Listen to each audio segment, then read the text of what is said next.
A próxima reportagem, detalhes do golpe militar de 64. São revelações que estavam escondidas em documentos secretos. E o depoimento exclusivo de uma testemunha-chave sobre a traição que pode ter alterado o rumo da história do Brasil.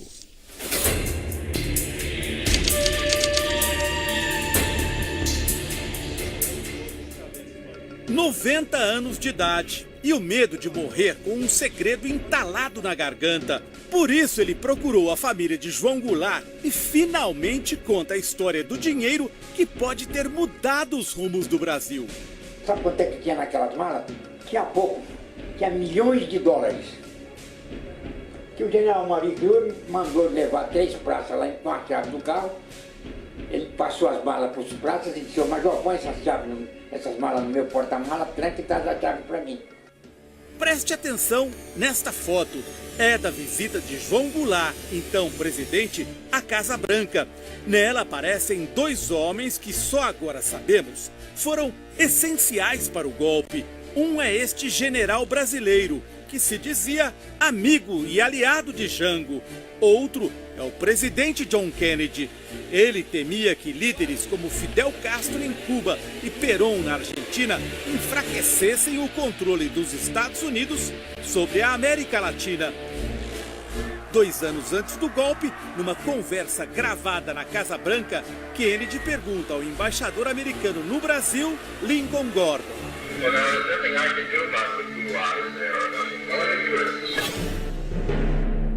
o outro homem da foto, o general Amaury Cruel, foi ministro da Guerra de João Goulart.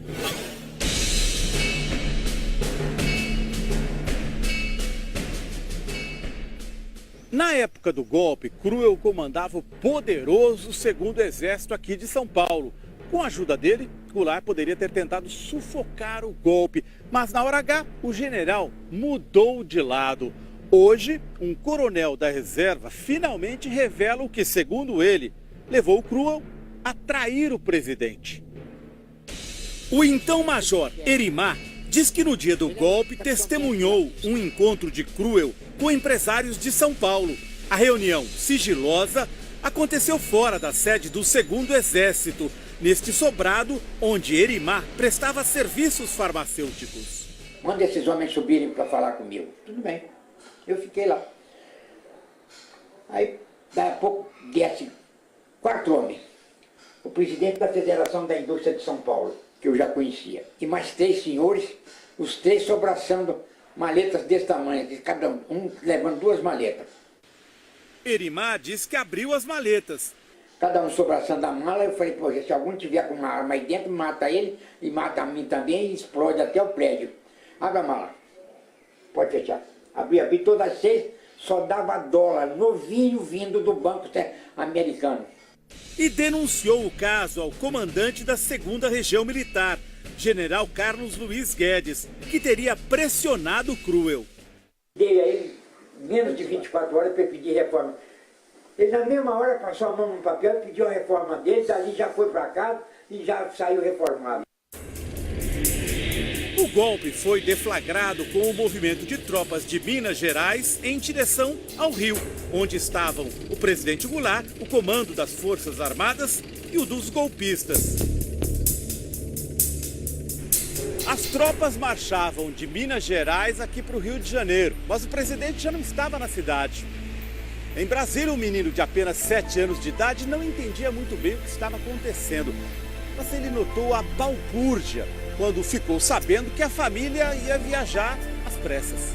E a lembrança de um dia diferente, as malas correndo, tem que sair rápido, a minha mãe muito nervosa, saímos atropeladamente de uma pista pequena que na época ainda tinha lá na Granja do Torto. 50 anos depois, o filho do presidente deposto não tem dúvida, a deserção de Cruel fortaleceu os golpistas. Que lhe foi proposto a Jango, inclusive pelo general Cruel, que o traiu por dólares e não por ideologia: Jango, fecha o Congresso Nacional, fecha a CGT, se afaste de Brizola, vamos prender o Brizola, prender o Arraes, e você fica de presidente da República. Estes documentos recém-liberados pelo governo dos Estados Unidos estão mudando a visão sobre o golpe.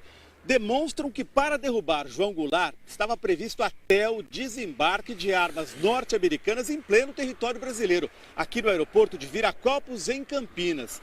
Em vez de batizar a operação de Tio Sam, ela foi chamada de Irmão Sam. 31 de março, o embaixador americano pede que sejam preparadas 110 toneladas de munição, inclusive gás lacrimogênio, para desembarque em Campinas. Elas viriam em 10 aviões cargueiros, acompanhados por 6 aviões tanque e 6 caças. 31 de março, em ligação gravada de seu rancho no Texas, o novo presidente americano, Lyndon Johnson, ordena a assessores força total aos golpistas. Hello? Oh, Mr. President, this is George Ball. Yes, George. We had a meeting this morning. We decided to go ahead and start a naval task force out, but with no commitment. I think we ought to take every step that we can, be prepared to do everything that we need to do. I'd get right on top of it and stick my neck out a little.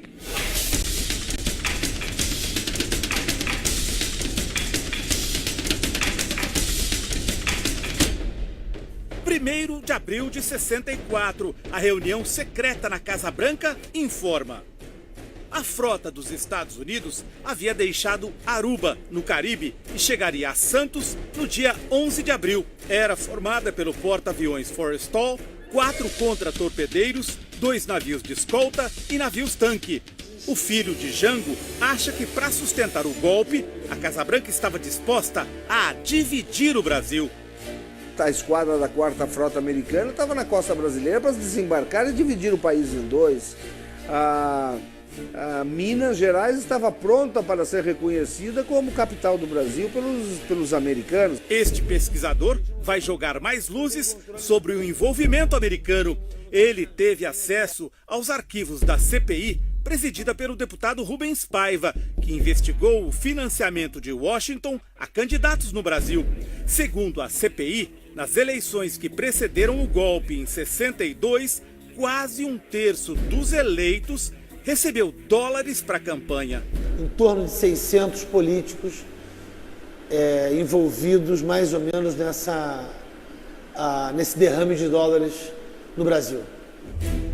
Foi um investimento de 5 milhões de dólares, o equivalente a metade de tudo que o presidente Kennedy gastou para se eleger nos Estados Unidos. Isso reforçou a oposição a Jango no Congresso, que tinha como um dos líderes Auro de Moura Andrade. No dia do golpe, o senador declarou vago o cargo de Goulart quando o presidente ainda estava no Rio Grande do Sul, reunido com aliados. Atenção! O senhor presidente da República deixou a sede do governo. Deixou a nação acéfala. Assim sendo, declaro vaga a presidência da República. Goulart talvez tenha sido derrubado porque poderia vencer as eleições presidenciais do ano seguinte. Não se derruba presidente fraco a poucos meses de eleição. Jango morreu na Argentina sem nunca ter voltado do exílio. O filho diz que os mistérios em torno do pai ainda não acabaram. Ele está certo de que Jango foi envenenado porque vivo representava uma ameaça à ditadura militar.